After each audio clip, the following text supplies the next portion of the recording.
Good evening. I would like to welcome you all tonight as the Platte County Education Association hosts the Platte County School Board Trustee Candidate Forum. Thank you to each of the candidates for your interest in serving our community, running for school board, and for taking the time to join us this evening for this candidate forum. My name is Dawn McKee. I am currently serving as the president of the Platte County Education Association, also known as PCEA. One of our PCEA members, Joel McKee, joins me tonight. Joel will be your moderator for the forum.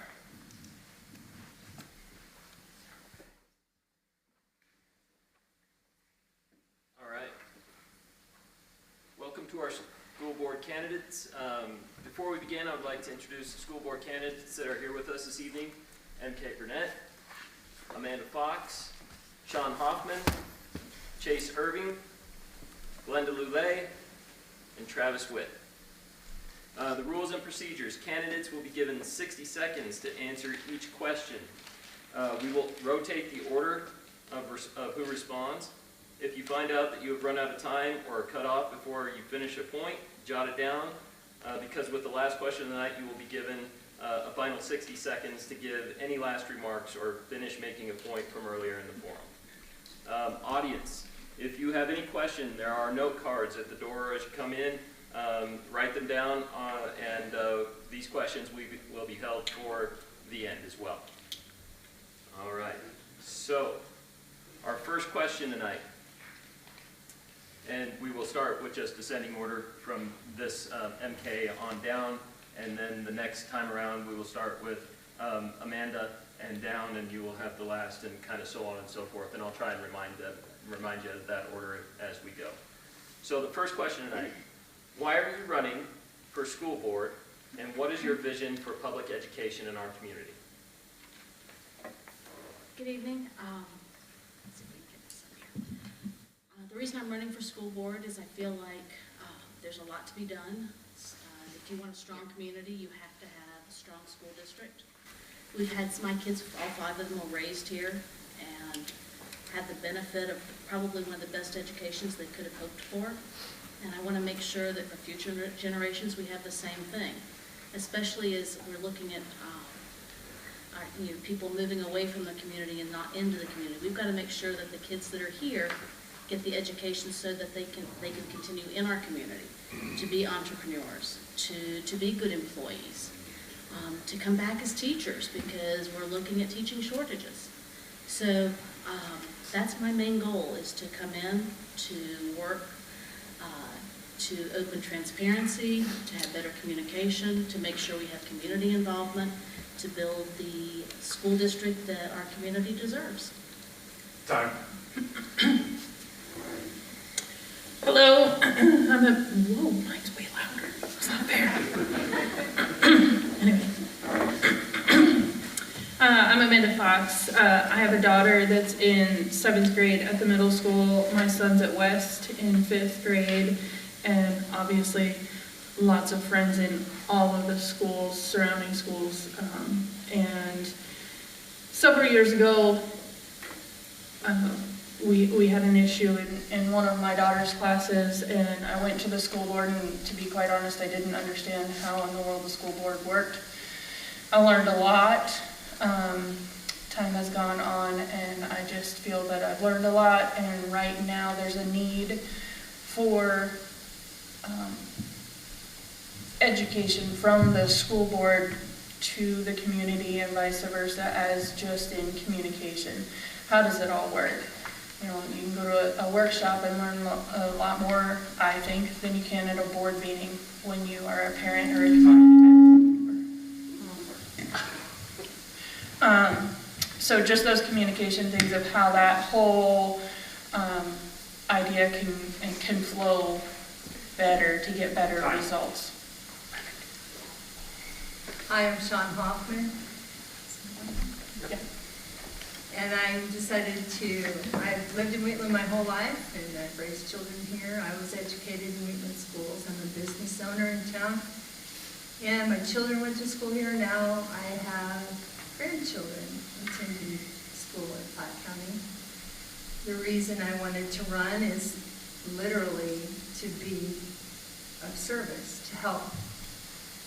There are challenges facing schools right now that are pretty intense with budgets and finance, and I feel that I have quite a few years in business experience and thought I could be of some service. My name thank you. My name is Chase Irvin. I got a son who just started kindergarten, a stepson, and I love him very dearly. And I am running because I feel kids are a priority. They're not a priority anymore. We don't teach critical thinking as it should be. I just have great concern for what's being taught, and I have great concern for the children. I'm here for the kids. That's why I'm running. Hi, I'm Lou Lay, and thank you guys all for coming, and thanks for hosting this PCEA. I have been in Wyoming for over 30 years. My two sons were raised and went through school here in Platte County. They both grew up to be educators, which I'm very thankful for. The reason I'm running, the biggest reason I'm running, I agree, I feel like the same as Sean, I feel like I have a lot to give to this district. But the biggest reason what precipitated me to run was specifically the budget, and I'm going to call it a debacle last year, and the lack of communication that came out to the community, to the teachers, to the students. And I wasn't there. I don't know what was going on behind the scenes. I just feel like it could be done better, and I want to do everything I can to help the board be accountable, have communication, be transparent. I'm Travis Witt. I was born and raised in Platte County. Now I'm raising 3 children of my own in Platte County with my wife, and Platte County School District number 1 was a great district when I had the opportunity to go to it, and I'd just like to be a part of seeing that continues, because I believe that a high quality and accessible education is paramount to a successful society. All right, thank you. This one we'll start with Amanda. And the question is, what skills, connections, resources, and expertise do you have to offer and are willing to use on behalf of Platte County School District? I was not born and raised here. I've only lived in Wheatland for 11 years. However, from day one, my family and I have had great experiences here. We're very active in the community, 4-H and other volunteer services that we attend and do.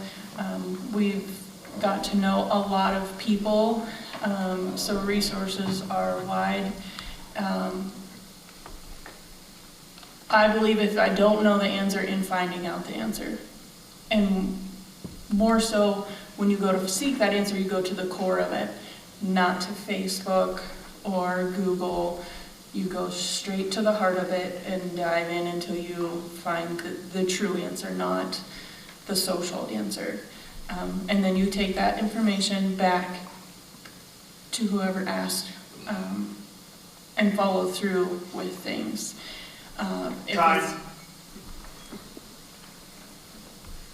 So I feel that probably my business experience would be one of the better things that I can add, but also I'm a mother who cares very deeply for children, all children.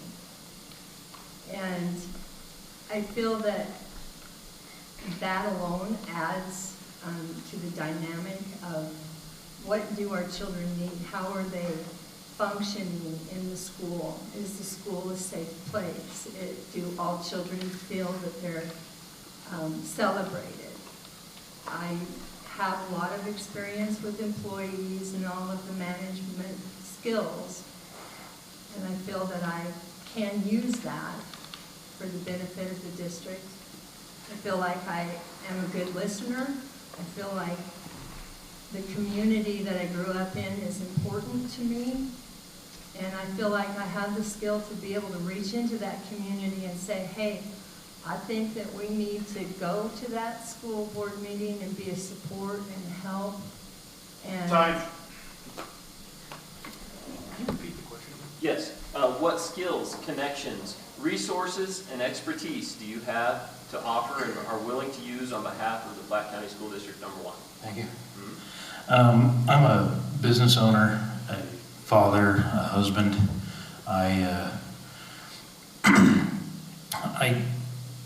As a business owner, I know how to solve problems.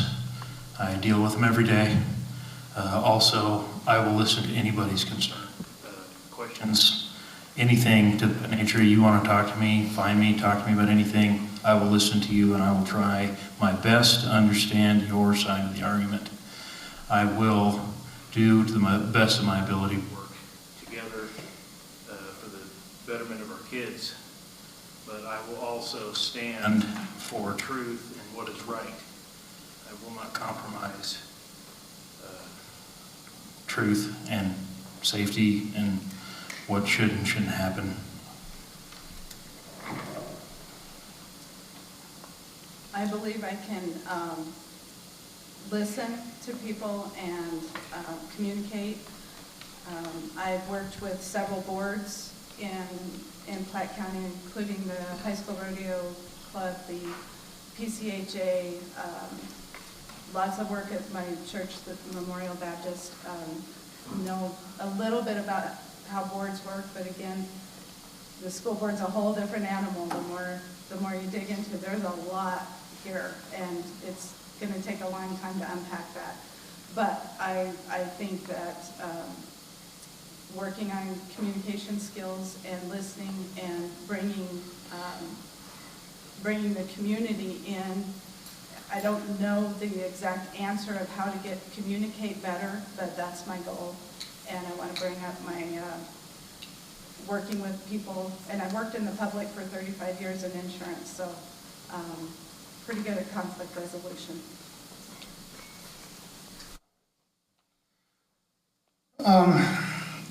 So as far as what skills, resources, and connections can I offer, it's any of them that I have available to me. That's kind of a difficult question to quantify. I'm a problem solver.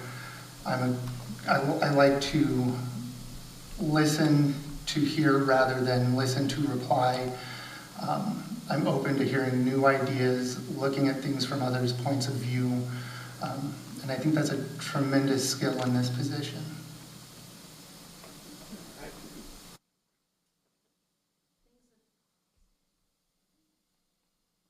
Things that I think I bring, sorry. That's ugly. We'll share. We can play nicely. Things that I think that I bring to the table. I served on the board in 2017 and 2018 and learned that I think I was on there just long enough to really figure out all the things that I didn't know. But it's a good jumping off point. My husband and I are business owners. I manage about 5 employees at a time. I understand payroll, budgeting, how to listen. And I think for our business, one of the reasons we're successful and have happy employees that have been with us for so long is because we listen and we become a family. And it's always, things are transparent. They always know what to expect.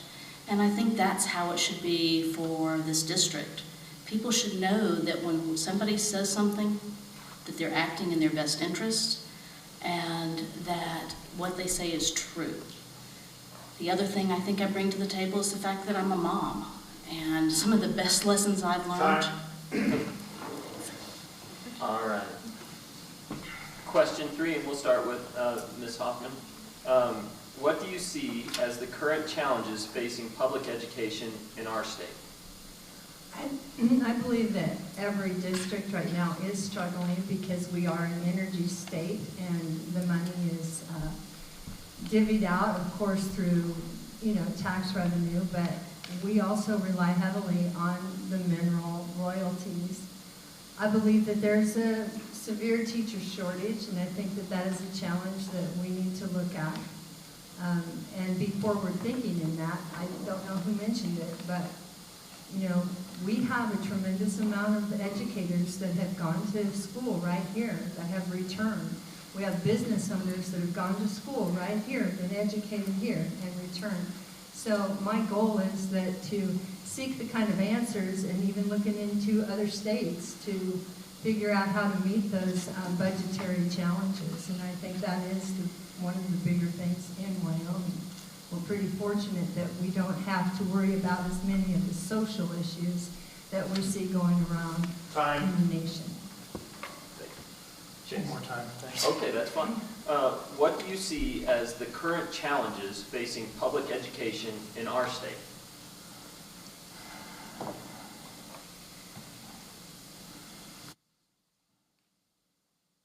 Critical race theory. The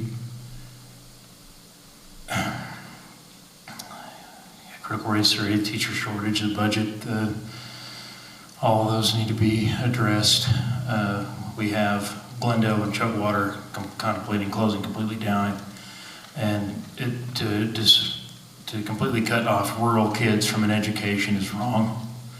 There are many things we could do here in just this town that would help curb that them wanting to close those schools down. I don't know why we couldn't save money from closing buildings down and earmarking it for other schools. You could hire another teacher maybe for those schools that they don't have to learn on a computer screen. They can actually have in-person learning. That's also another issue, is in-person learning.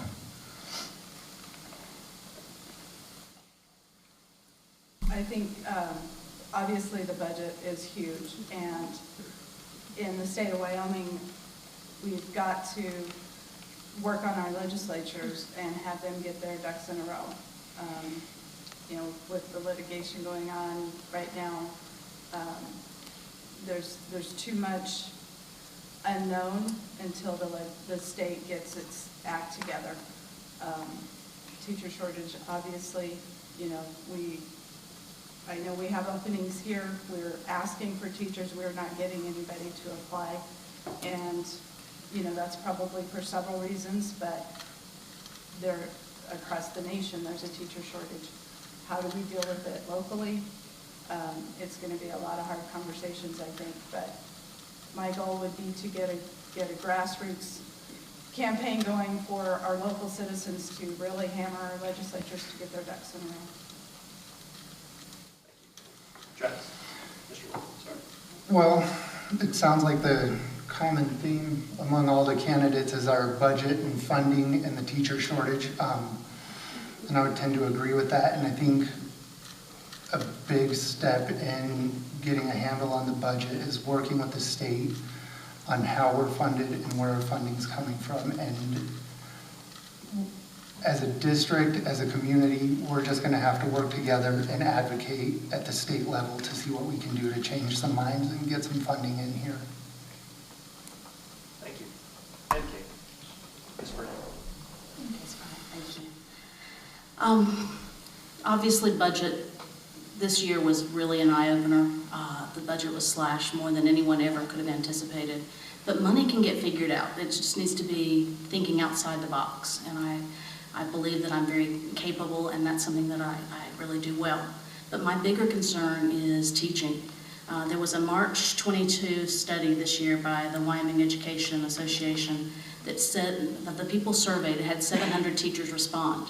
And 69% of them said that they would like to stop teaching, but they couldn't afford to, or that they had other financial reasons keeping them in the classroom.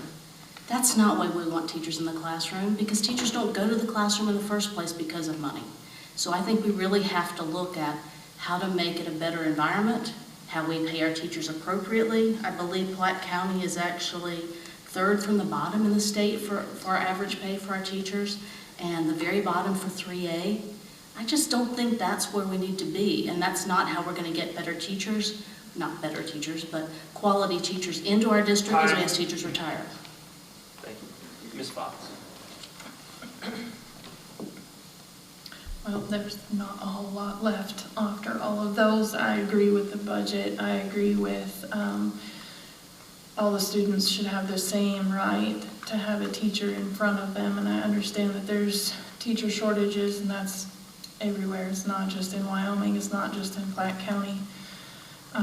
But I think that some compromise needs to happen in a lot of different areas so that all of the students in all of the schools have the same opportunity to have somebody in front of them teaching them. Maybe not every day, but that's where the compromise comes in. They didn't sign up for online school, they signed up for public school to have a teacher. And I think that that really needs adjusted, as well as the funding and the teachers' pay really need some support. Thank you. All right, so this one we'll start with Mr. Irving. And this is a longer one. An individual school board member has no authority. Only the board as a whole can make decisions for the district. Do you feel there has to be a unanimous vote by the board, or do you feel it's okay to have a split vote where you vote your conscience, and why? That would be completely predicated on what it is. Some things cannot be compromised. They just can't. I mean, if we're going to vote for having boys in girls' locker rooms, I will vote no, no matter what. But it all depends on what is ahead, what is facing the board as a decision. It would be great in a perfect world to vote all together all the time, but there's just some issues you cannot compromise on. Thank you. Ms. Lake? Joe, would you repeat the question, please? Yeah. An individual school board member has no authority. Only the board as a whole can make decisions for the district. Do you feel there has to be a unanimous vote by the board, or do you feel it is okay to have a split vote where you vote your conscience, and why? I absolutely have no problem with the split vote. I don't think that a unanimous vote it doesn't do any good. I guess, I'm sorry, I'm trying to phrase this.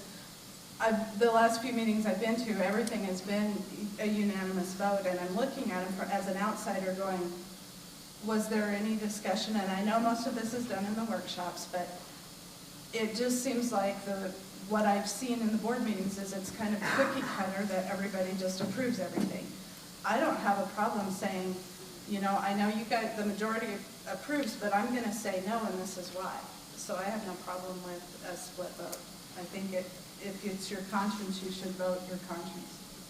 Thank you. Mr. Witt?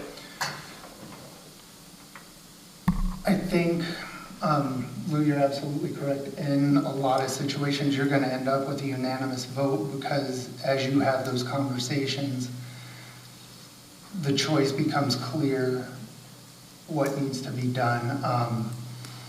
But at the same time, I believe that from time to time, it's healthy to have a split vote because that shows diversity, that shows that you have a group of people that while you're all working for the same goal, you're not always going to have the same opinion and you're not always coming from the same place. All right, thank you. Ms. Burnett? Thank you. That question is kind of loaded because the truth of the matter is you should have conversations and opinions are not always going to be the same, and that's how you reach a decision that's maybe in the best interest of the entire district, is bringing diverse opinions to the table. Now, that being said, once you've made your decisions and the vote has been cast, whether you were on the winning side or the losing side, it's the vote. And at that point, you're a board member and your job is not to discount what the decision was, but to support that vote and to help move it along in the way that's going to help from that point in the best interest of the community and our district. So split votes are okay, but at the end of the day, whatever the vote is, as a board member, you'd be obligated to support that. Thank you. Ms. Fox? I also agree that a split vote unconscious is necessary. I think that owning your thoughts is great. I think, like Travis said, you know, having the diversity of different thoughts and ideas. I agree with MK as far as if you don't win that, then that's the betterment of the district. That was the majority vote, and that's what we need to move forward with. And it can always become a unanimous vote. If everybody has the same opinion, great. If not, you have your own say. Thank you. Ms. Hoffman. So broad questions and broad answers. I feel like it's really healthy for there to be diversity in a split vote. And I think that that needs to be shown to the public in general, because if someone were wondering where the board was standing on something, but yet a little bit afraid to say so, by the community being able to see that we don't always agree on everything, here's the split vote, it gives the community the opportunity to say, hey, wait a minute, I agree with, you know, say it's me in that case, or whoever who is saying, no, I can't vote this way, I need to vote my conscience. I think that empowers people, and it gives them the ability to become more involved in the district. Thank you. All right, question 5. What is your understanding of the chain of command in a school district? And this one we're starting with Ms. Slay. My understanding of chain of command is teacher, building principal, athletic director, whatever would be next, and then the superintendent, and then the board. Not sure if I have that right, but I know where to find it. It's in the policy book. Okay, thank you. Travis, Mr. Wood. Can you clarify that a little bit for me, I guess, because do you want us to just all state the chain of command, or? I think, and again, the PCEA would have to correct me if I'm wrong, but I believe this is the understanding of who is the ultimate authority, maybe, I think, and then how, I think we heard, I hate to speak for Ms. Slay, but I think she started from the bottom and went up, and so obviously you can go from the top down, but just what is the authority? What is the chain of command from that perspective? I don't know, but is that Can I answer it expound any a way you little would bit like. more? We're encouraged to go through the chain of command. You know, if we were to get elected and someone said, you know, my kid had a problem at school and they call me at home, that would be, they need to go to the teacher. So I respect the chain of command. It's there for a reason. Time. Thank you. Sorry. That's okay. Mr. Wood. Was that my time?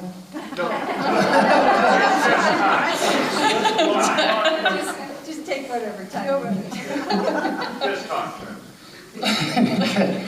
Well then, I guess with that clarification, you know, this is something that comes up quite often because you're going to get caught in the grocery store, you're going to have a parent, a concerned community member, whoever come up to you, and it's, you know, you got to start with, well, hey, did you talk to the teacher or the coach or the, you know, let's start there before we start going clear up to the school board or up to the superintendent, because not everything needs to be solved at that level, so let's find where we can solve it at. Let's start with the teachers, and then let's move to the principal if need be, and if we don't get our answer there, then we can move to the superintendent and then the school board. Thank you. Ms. Burnett.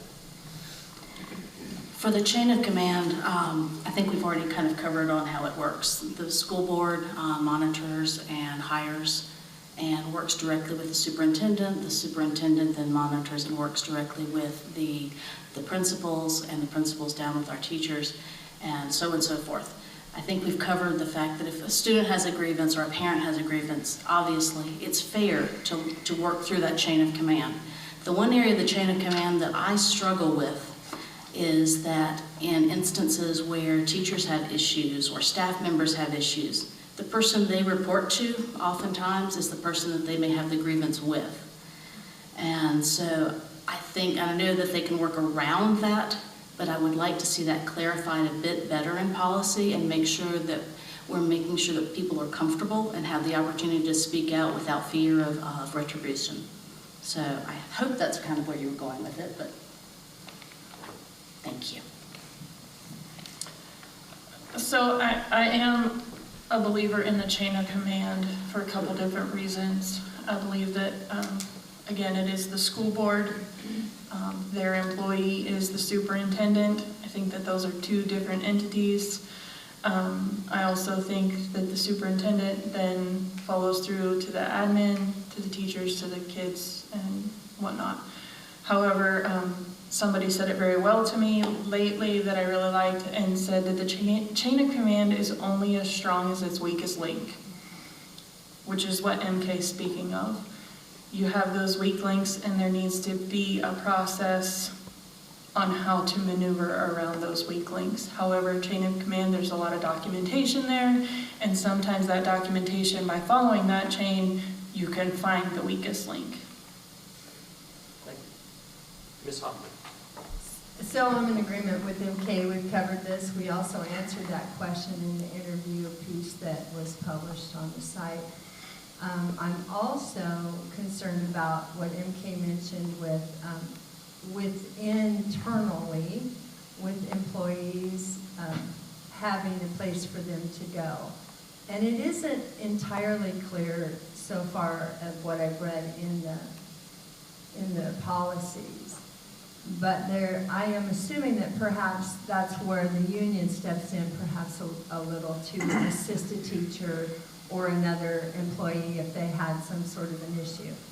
But I would encourage that the board could be part of that process, not from the standpoint of usurping any authority, but just to help to resolve conflicts. The rest of it, I think that most of us with children in school, we do know what the children need to do, but most of the children within the school, they are encouraged to go to the teacher and or the principal. Thank you. Mr. Irving. Chain of command goes from teacher, principal, superintendent, school board. Pretty much what's already been said. The chain is only as strong as its weakest link is really resonating with me. There is such a lack of accountability and nobody gets along that we'll have to resolve the accountability issue. We have to bring people together and get them to communicate, and when somebody says something they don't like, you can't just write them off. That's all I got. Okay, thank you. Question 6, and we're starting with Mr. Witt on this one. Transparency has been a hot topic in our district for the past few years. Employees and community members have repeatedly voiced concern over the lack of transparency from the district. How will you actively demonstrate transparency in discussions and decision-making as a board member?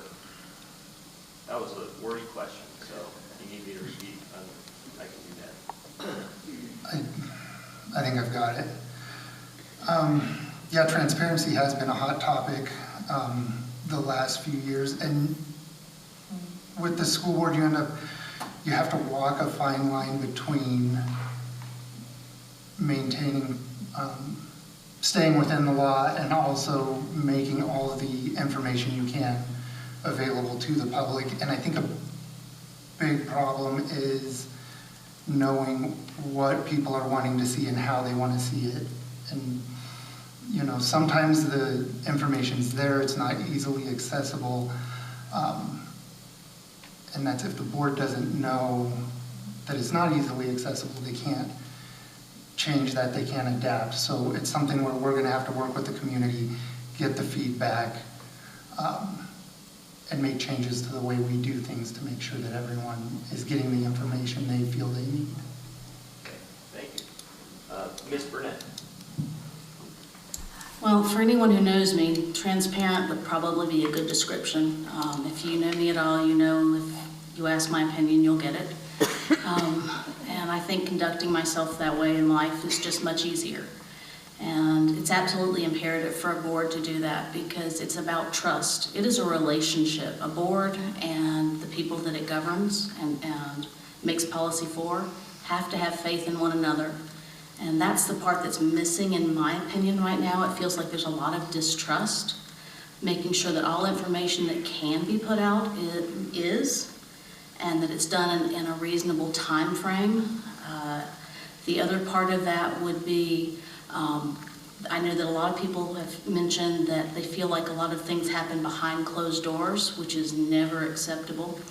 And so opening that up, making sure things like, I would love to see at least 1 or 2 board members attending the administrative team meetings weekly. I think that would help a lot to make sure that information was out there. Thank you. Ms. Fox?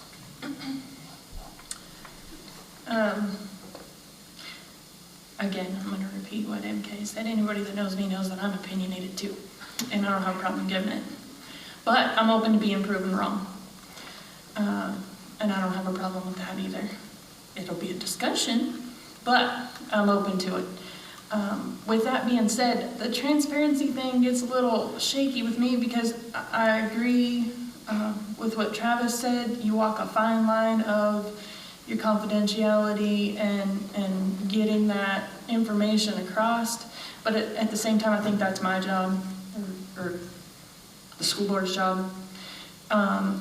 And everybody has a different thing that they want to know. Some people want to know about the budget. Some people want to know about Title IX. Some people want to know about funding for teachers. And I mean, it can go down a rabbit hole at the grocery store really quick.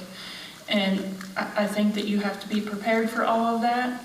There's, like they said, a ton of information. Time. Thank you. Ms. Hoffman? Transparency is an issue that came up also within the forum last night, and not just with the school board issues. There are some ways that are happening right now that, like curbside with Mr. Jeffco and some of those different things, and then the website, there's a lot of information being shared. I think that the key is finding out, how do people hear? What way do they respond to when they're being communicated with? I think we could utilize the newspaper, we could utilize the radio station.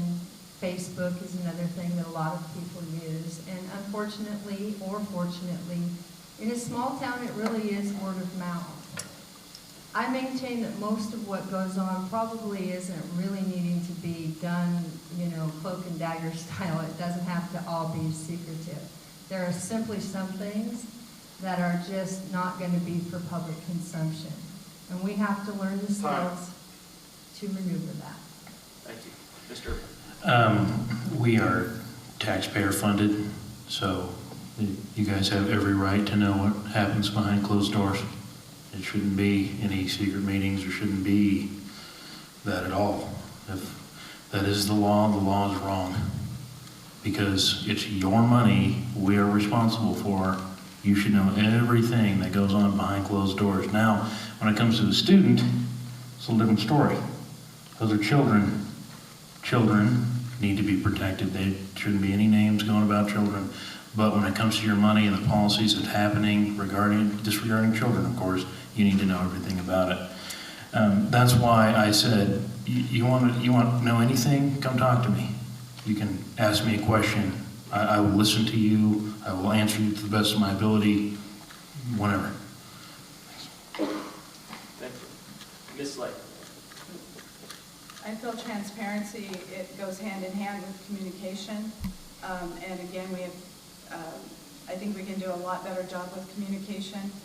As Sean said, people get their information in a lot of different ways. I would utilize newspaper, radio, to get the information out ahead of time so people know what's coming down, what we're working on, what the board is looking at. I would like to do that ahead of time instead of reactionary, be more prepared.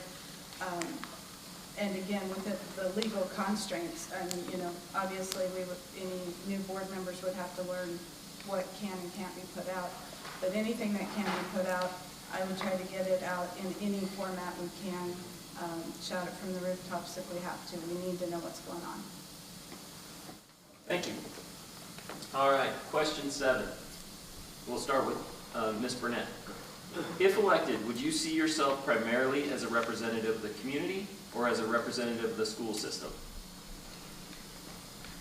When you're making decisions, when you're looking at policy, when you're looking at dealing with issues within, I believe you are voted into office. You are a representative of the people that elected you, your stakeholders, your staff members, etc. And that's something you have to take to heart because people have entrusted their faith in you to go and represent them. And so it's incredibly important that you do that to the very best of your ability. Where that shifts is once votes have been made and when you're out in positions where you're representing the district, at that point you're a board member representing a district. And it takes a little bit of a shift because that's not when you're arguing to make changes, that's when you're supporting the change that you've already made and representing in that direction.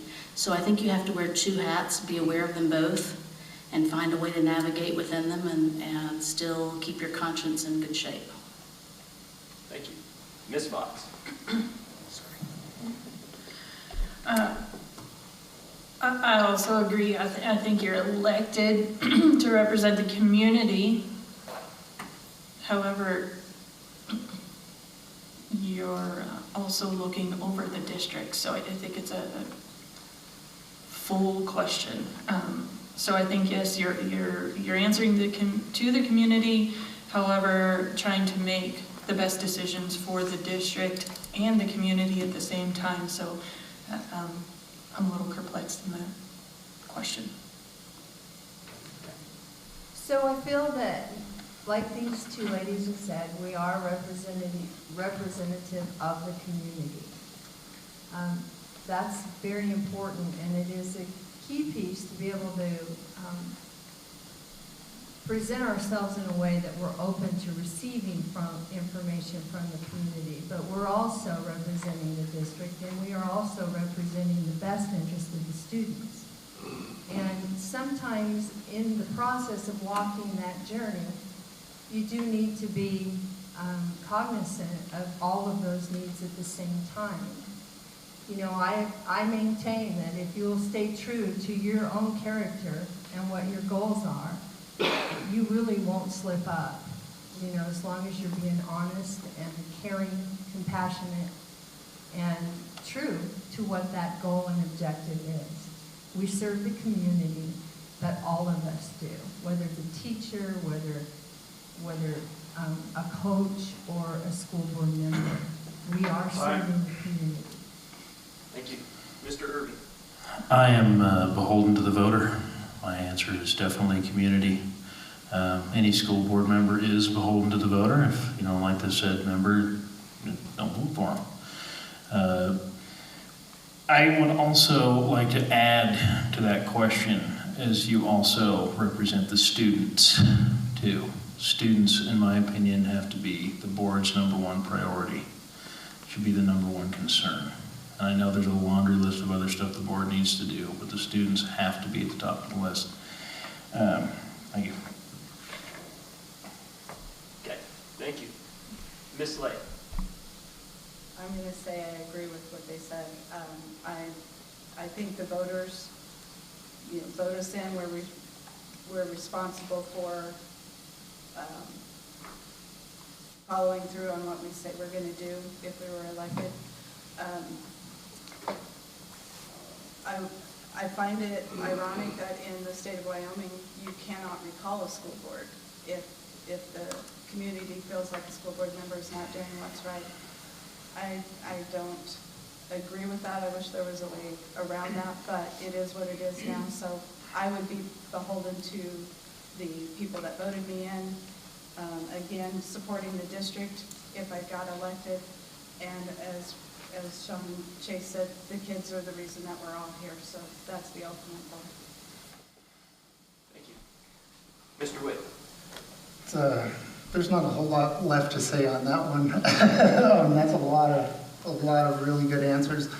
But as a school board trustee, you are elected to represent the stakeholders. Along with that, you're tasked with maintaining a healthy school district and school system. So you're going to operate as a representative of both. I guess that's a really difficult question to answer without knowing the context and what position am I in, what hat am I wearing in this question. Okay. Thank you. Question 8, and we're starting with Ms. Fox. Actually, this is we got questions from we've got several. We'll try and get through as many as we can. And so again, we're starting with Ms. Fox. So schools have been under budget cuts for years. What are areas you think we can cut? What are the areas that are off limits? Off limits would definitely be the curriculum and the teachers' funding. Where, I mean, to me, I look at this as it's kind of run like a business, but it's kind of run like your home. You know, you've got things that you have to pay. You're obligated to buildings, maintenance, those kinds of things that the kids have to have to give them the education that they're there for. However, there's extras. There's this gets to me because I'm a big sports fan and extracurricular activities and I'm drawing a blank on what they're called, but electives and whatnot. I'm not saying cut them, but I'm saying those would be the places to start, not in your core classes. And I'm just using this as an example. It's not necessarily how I feel across the board. I just mean, I think you gotta start at the bottom of the non-necessity things and move up, my opinion. Thank you. Ms. Hoffman. I believe that a lot of work has been done, but I am still curious about what we can do in terms of cuts with buildings, how we can rearrange and work things around. These expenses for any of us have gone up exponentially. The off-limit things, very obviously to me, are, we can't compromise the education that our children are getting. And that needs to be whole, because children learn differently and there's different goals in mind for where they're going as they finish their education. So I guess the first place I'd start would be looking at some of these buildings that we have. Okay, thank you. Mr. Irving. West was built with the idea of shutting down Libby. I don't know why it's still there. West is designed to have all those kids in Libby at West. There's an entire building that we don't need. Also the old junior high, I know the wrestling team practices there, but back when my father was in high school, he practiced here at the high school, not the old junior high. You don't need that building either.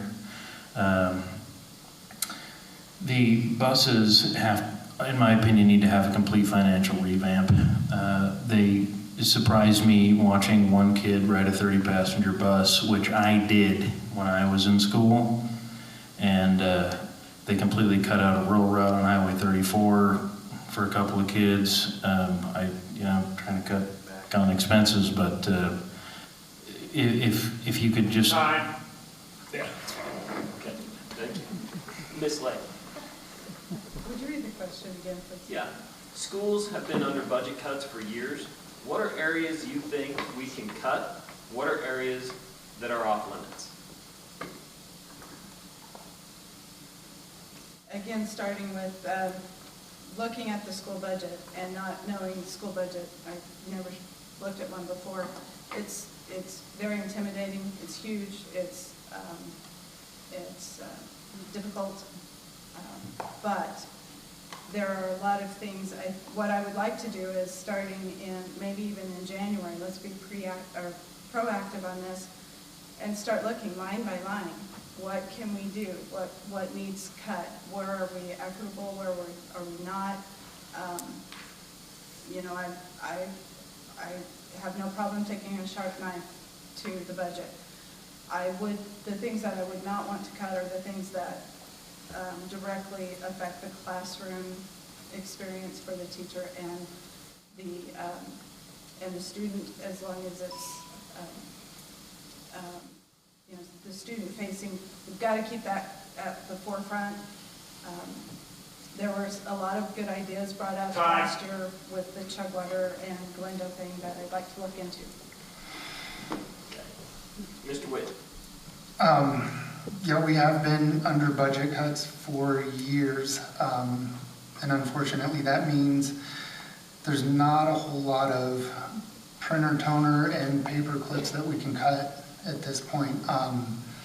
But the main goal is to always find creative ways to keep these budget cuts as far away from the kids as we can, and make sure we're not cutting opportunities out from the kids if we can help it. So I think facilities, that's an excellent option to look at and see what's being utilized, how we can better utilize it, looking at things like the old junior high. Okay. Thank you. MK. Ms. Burnett, sorry. It's okay.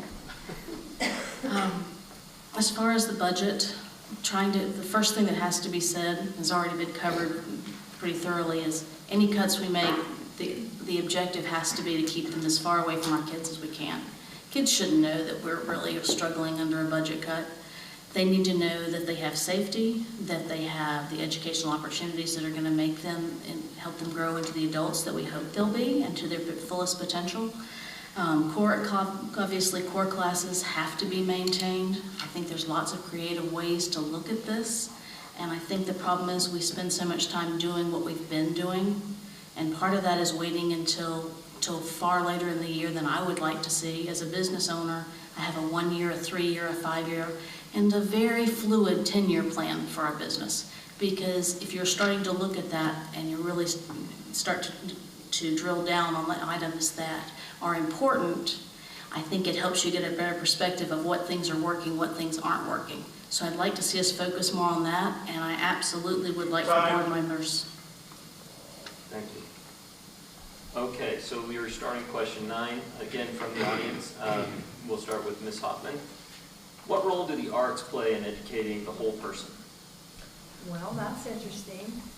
I come from a long line of musicians, and even with raising my special needs child, music and the arts play an incredible role in just even how the brain communicates left hemisphere to right hemisphere. I absolutely want to maintain the arts.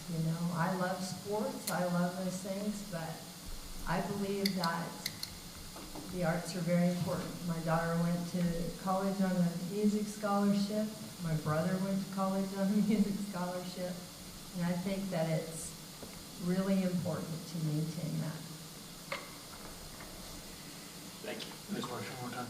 Yes. What role do the arts play in educating the whole person?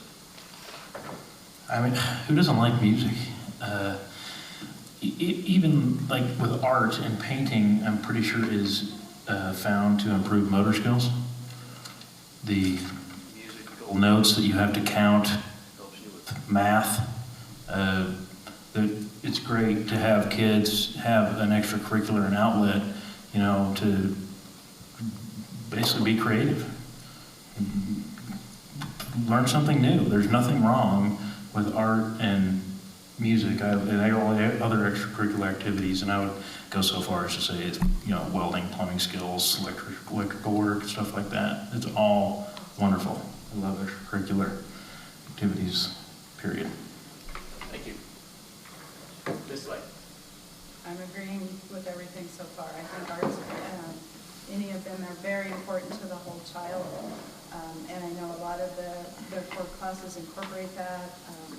Study after study has shown that it's important to the child. So I would be a big proponent to keep any and all arts that we can.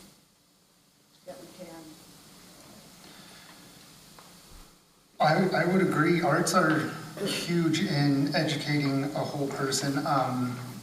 They help develop confidence. It's a good outlet for kids.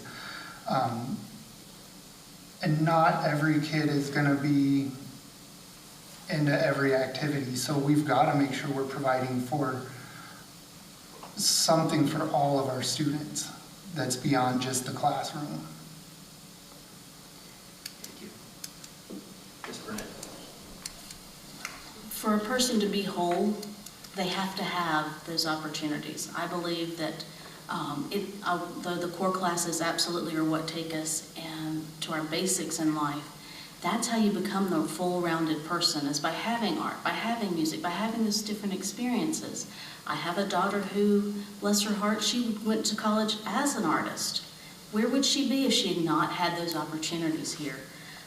She was also a musician. I have a son that, back when we had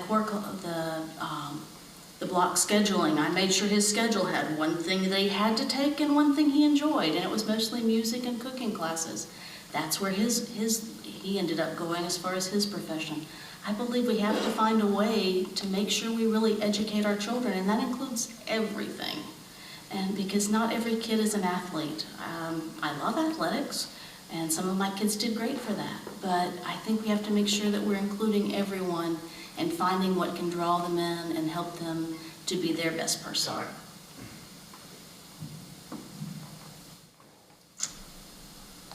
My 2 cents is a little bit different. I'm gonna be very honest. I think that those arts play a role to an extent in age.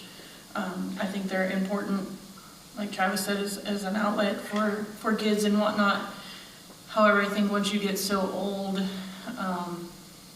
it becomes, it should become an option.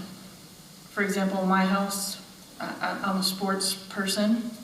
My daughter's gold level band. She was at the concert last night playing the trombone, and my son is neither of those. And he is 10, and that's fine. That's perfectly fine. And about the only thing that all 3 of us could draw you is a stick figure. So I think they're great to an extent, and I don't know what that age level would be to where you make the decision as to whether that's something you want to continue on with or not. Time. Thank you. All right, so I've got a lot of questions from the audience, but we have one more question that can be moderated, and then the 60-second time for you guys to rebut. So I'm choosing these 2 to try and combine this question. So.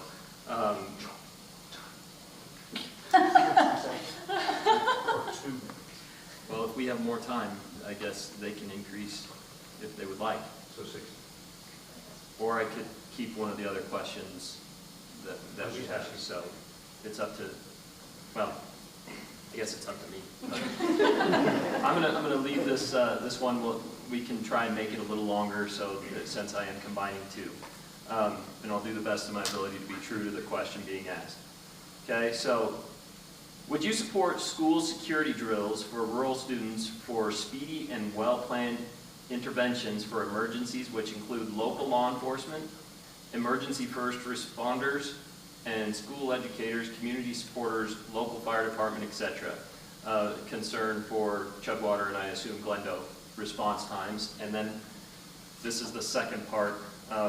Do you support students and staff, or how do you feel about students and, let me read it properly. For the protection of students and staff, how do you feel about teachers being armed, providing that A, the teacher is willing, or B, the teacher receives proper training?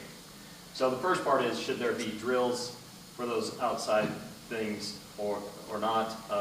And how do you feel about teachers being armed? And yes, the first person to respond to this is Mr. Irving.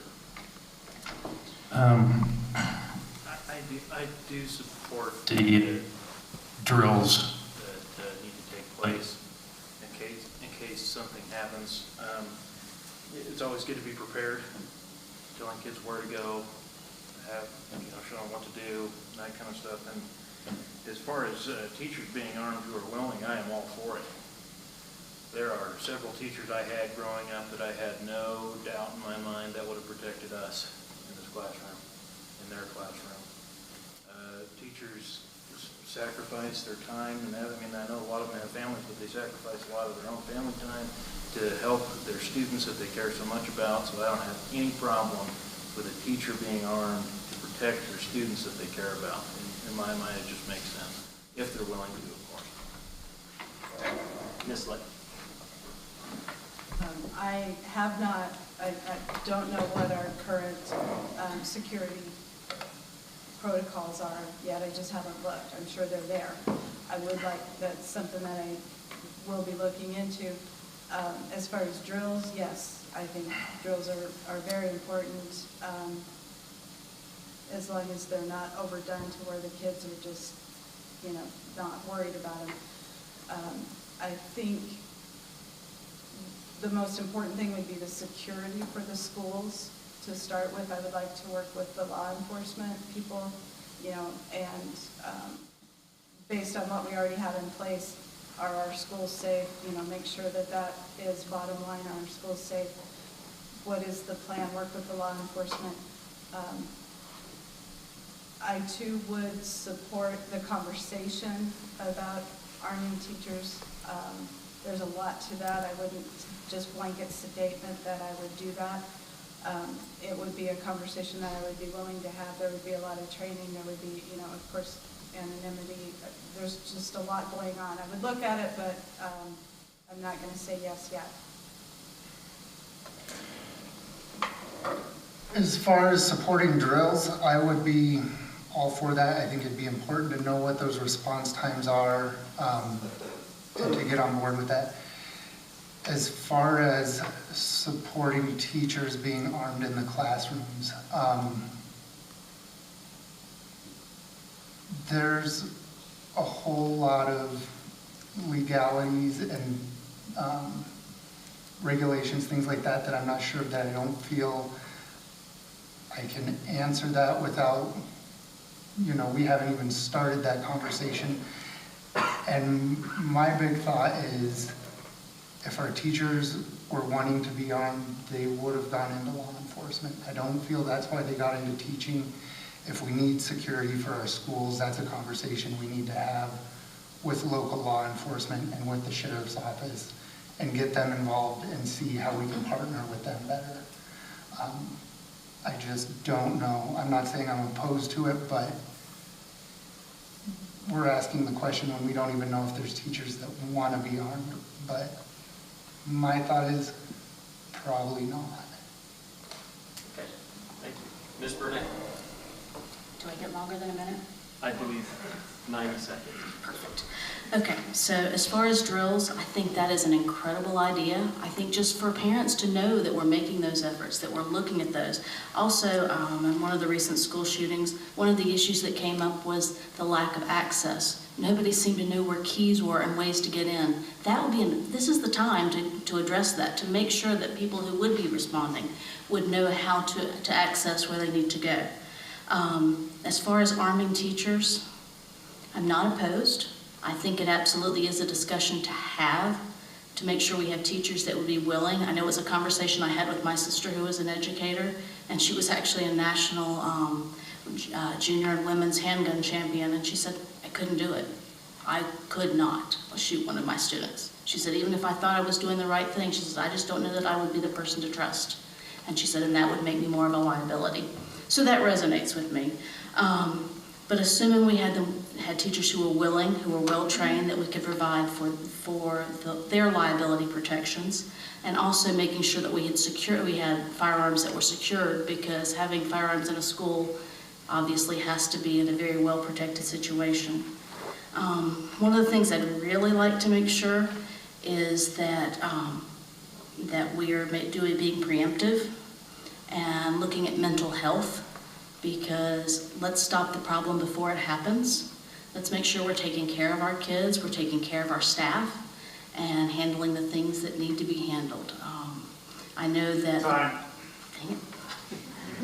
I talked too much, sorry. Anyway, so I do believe in the drills. I mean, when I was in school, we did drills all the time. And so in case something happened, if nothing else, you knew where to go. You know, even I work at the power plant, we still do drills all the time. Just so you know where to go, what the paperwork needs to be. You always figure out something that's being left out. But I agree that the background needs to be done behind that as well, as far as the teachers and the students and staff and everybody. Like, who do you go and tell when you suspect something's just off, something's not right? The kids need to know, and everybody for that matter. You're walking down the street or down the sidewalk and something just doesn't feel right. You know at least who to get a hold of to tell that something's off.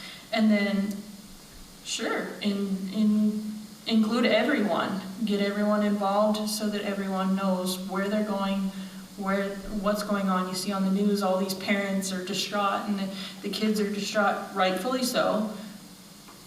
But if you have a plan in place, hopefully we don't ever have to do that, but we at least have a game plan of what to do. All right, thank you, Ms. Hopp. Yeah, I would say first that the safety drills are really important. I think that they've been done in the past. I'm not sure what's gone on recently. Definitely safety drills. I like the idea of involving local law enforcement. I like the idea of it being voluntary, because you know I'm all about the money. And then as to the question of guns and arming our teachers, I still feel the same as I did last night. I don't know how prudent it is until we have exhausted everything we need to in terms of making sure that security is where it needs to be. I feel we're pretty fortunate in that response time, you know, God forbid if anything happened, would be relatively fast, but I just don't know how you monitor the mental health status of every teacher, and I'm not sure that they would want to be necessarily put to that scrutiny, and, you know, to think about the using of a firearm against a potential student or a potential local that you knew would be a very difficult piece. And I think that's just asking a lot. And it's not because I'm anti-gun. I grew up hunting. I grew up Wyoming through and through. I just don't know that the school is the place for it. And I don't know if it sets the best example to our students to be having that knowledge. Thank you. All right, so I've been told that we have time for one more, and then we'll do closing statements, if that's okay. All right. And so this question will start with Ms. Lake. Okay. If the Department of Education decrees that biological males can compete on women's sports teams, how should Platte County School District number 1 respond? In my opinion, just keep saying no and go to the Supreme Court if we have to.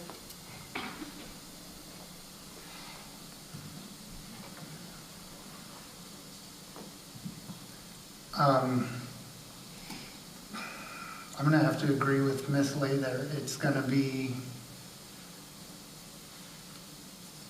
I think the law is going to dictate what we have to do, and more often than not, that's a position we're put in.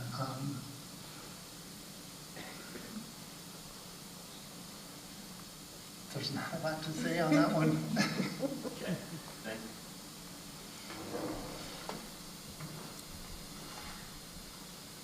Honestly, the simplest answer of all is, it's not fair.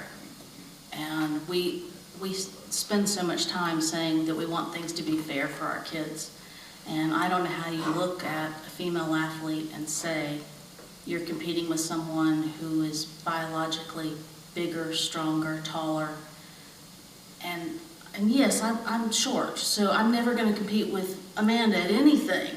But at least we have some of the same biological challenges, and so I don't think it's fair.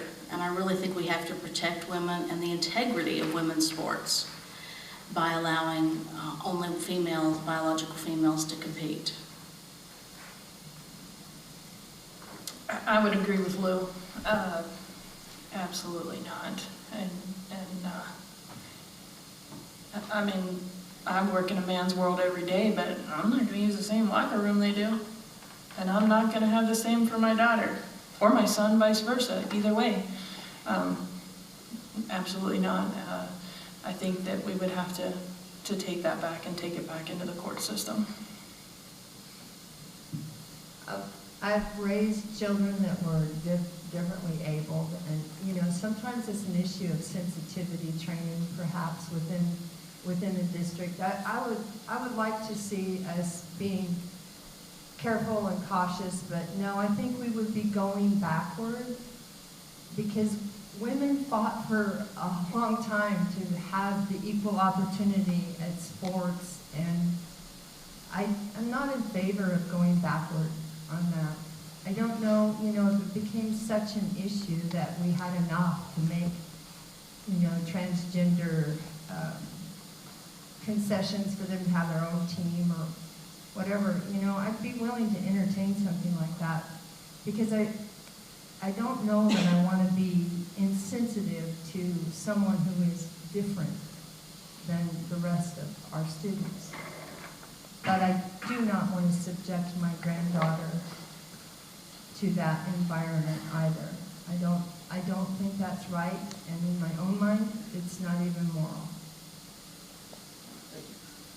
Mr. So, Last night, I was asked if I would deny federal funds to regain control, and this is why I absolutely would deny federal funds to regain control, because what the Fed does is wrong. This is wrong. It is wrong to throw women, little girls, against boys, because boys are bigger, faster, stronger. They are. We are inherently different. But women's sports should be protected, and the degradation of their sports has completely begun. Athletes at college level are destroying women's records that women have fought so hard for. It is wrong to include biological males in women's sports, i.e., and that is the bathrooms, locker rooms, etc. We are different. I'm sorry, but we are. Okay. We've come to the last time in 90 seconds again. Okay. So if you have more to say, go ahead, and we will start with Mr. Witt. You'll have the first chance to sum up your final thoughts or information you want to share with voters.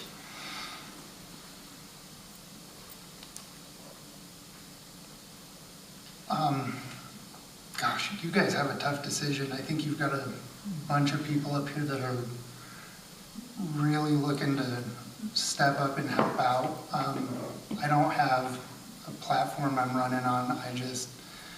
I'd be honored to be a school board trustee for the next 4 years. But I don't think there's a wrong choice to make. Thank you. Thank you. MK, Ms. Burnett.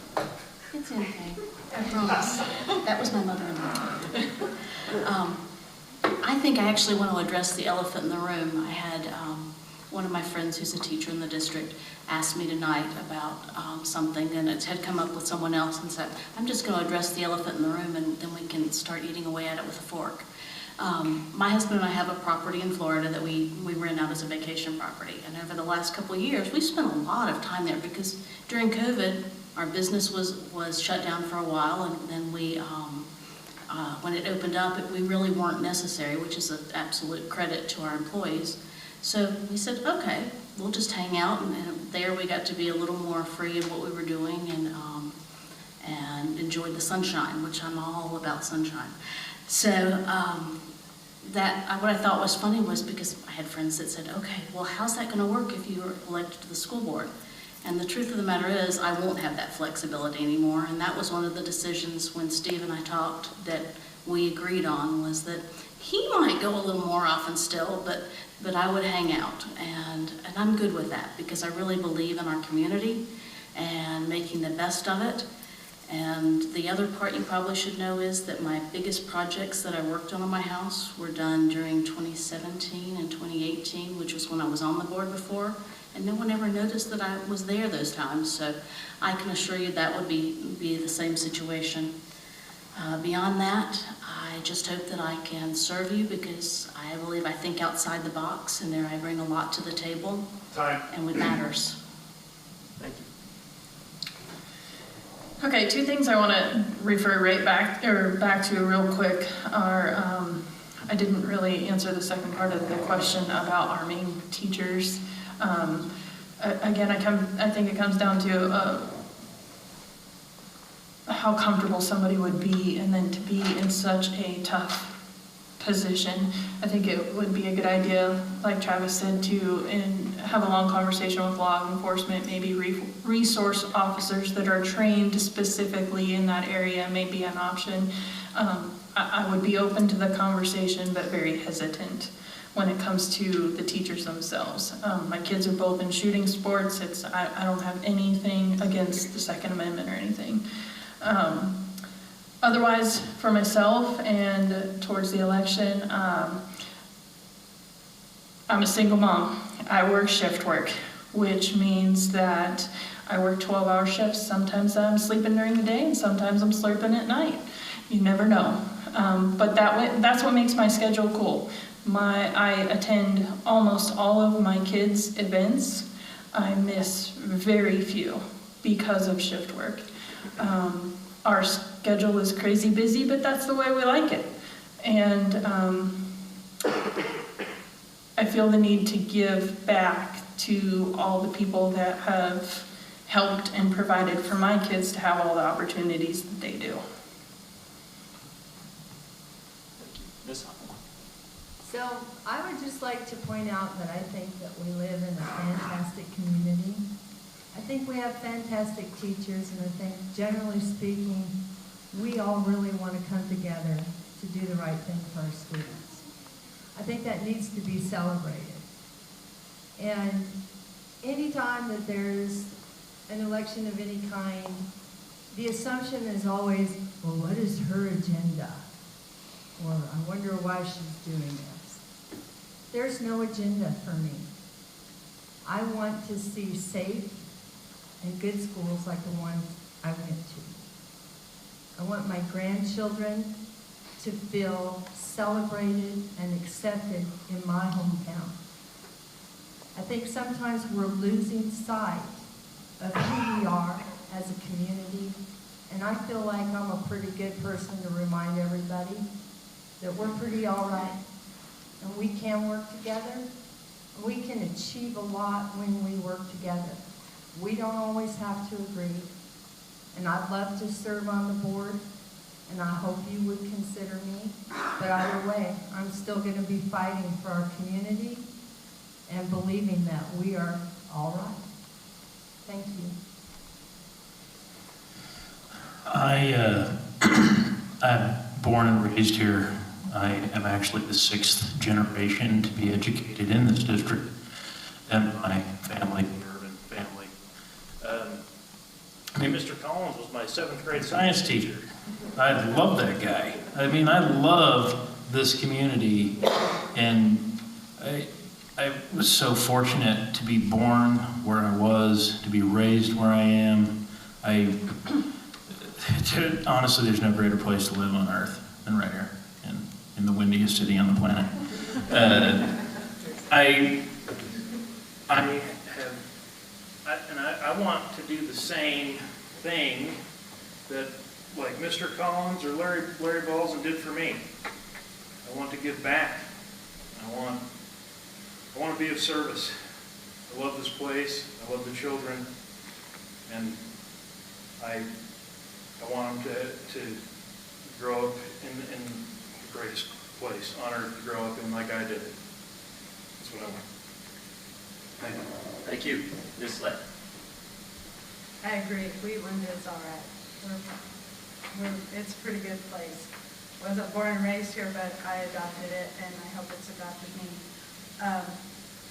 I always said if I did run, I would never have an agenda, but really there's a reason why you run. And so I thought about it a lot, and my agenda is actually accountability, communication, and transparency. That's what my answers are about tonight. I think we can do a lot better job for our stakeholders, for our teachers, and for our students with those three things. I think that's important. And again, I hope I can earn your vote. If I can't, I'm still going to fight for the school district. For all of the school district, it's important. You lose a school, you lose a community, and we cannot do that. Our kids are too important. Thank you. Thank you. All right, thank you, Joel, for moderating for us tonight. And on behalf of the PCEA, I would like to thank everyone, our candidates, our audience, for joining us this evening. Thank you for your time, and have a wonderful evening.